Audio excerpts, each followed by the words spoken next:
Welcome back. The rapid growth of artificial intelligence is prompting some major concerns and ethical questions. The new technology is still evolving and it has limitations which can, of course, lead to errors with a real-world impact. Take, for example, the case of a former Dutch member of the European Parliament and the International Policy Director at Stanford University's Cyber Policy Ctr. An AI-powered chatbot from Facebook parent company Meta falsely labelled Marietje Schaake a terrorist. Ms. Schaake joins me now from the Netherlands. Thanks for joining us today. Good to be here. So there is a huge amount of fascination around artificial intelligence, its potential. It's been described as the biggest disruptor since the launch of the World Wide Web. But its evolution is also triggering alarm bells, especially when it comes to AI spreading lies. You yourself experienced just that. You were caught a terrorist. What was your reaction? Well, actually, it was one of disbelief. I thought somebody was pranking me because I couldn't believe that somebody would have labeled me a terrorist, except in a humorous context. But then I looked again, and it was a result of the research that my colleague at Stanford did into generative AI chat applications like the ones that are becoming more popular now. And the bot that was developed by Meta about a year ago indeed actually put forward my name as a terrorist. So the question prompted was, who is a terrorist? And then the bot came up with my name. So that was bizarre. And I mean, for me, it was easy to dispel this untruthful claim because information about me is everywhere on the web. I've served in public office for 10 years. I've never been accused or convicted of anything even remotely close to terrorism.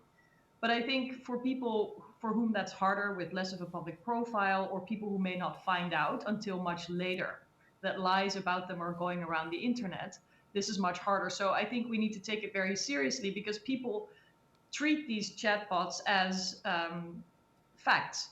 As the answers actually are quoted in media, they're used widely, students are using it in their research. And so I think it is really important that people treat this with the utmost skepticism and certainly don't treat the answers that come out of these generative AI applications as facts.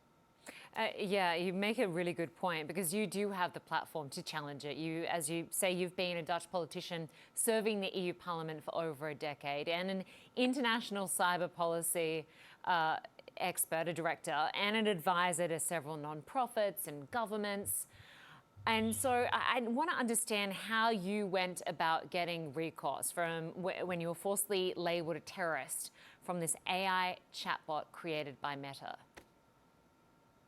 Well, you know, I shared the post on Twitter and then a lot of people reacted. Some of them got even more untruthful responses in prompting the chatbot around my name. So one of the people came back and said that the bot had said, no, actually she is not a terrorist, but somebody with her name stars in a German series on television and that character is a terrorist. Also not true.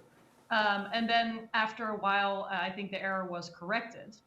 So, you know, the problem was sort of solved and I didn't see much of a method of recourse because there are disclaimers in all of these chat applications. They're evolving and they're in initial stages and the companies, of course, say this when you use them. But that doesn't prevent masses of people from actually treating the outcomes of these chat applications, but also image generators in a way that can be very misleading and actually erodes trust in everything, in the media, in our democracies, in what it is that we can see with our own eyes. And that is something that really concerns me. I just want to quickly play some sound from Gary Marcus, a leading voice in artificial intelligence who testified before US Senate in May. These new systems are going to be destabilizing. They can and will create persuasive lies at a scale humanity has never seen before. Outsiders will use them to affect our elections, insiders to manipulate our markets and our political systems. Democracy itself is threatened. You're an expert on cyber policy. What's going to be effective, and are we playing catch-up? We are playing catch-up, and I think what's really concerning is that there's so much power in only a handful of companies' hands that are not allowing independent scrutiny, for example, by academics like my colleagues at Stanford, to really look into these systems and to probe what it is that is going into them, what is coming out, and what is going wrong. There is a variety of known problems like bias and discrimination, the spreading of lies that we've just touched upon.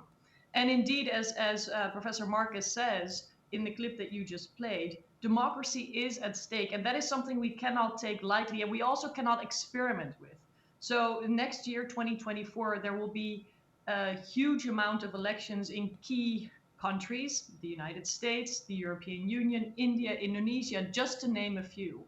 And I think the whole idea that we do not know enough about what all can go wrong, how malicious actors may use these new applications to manipulate the debate, to try to persuade people on the basis of lies to vote for a specific candidate.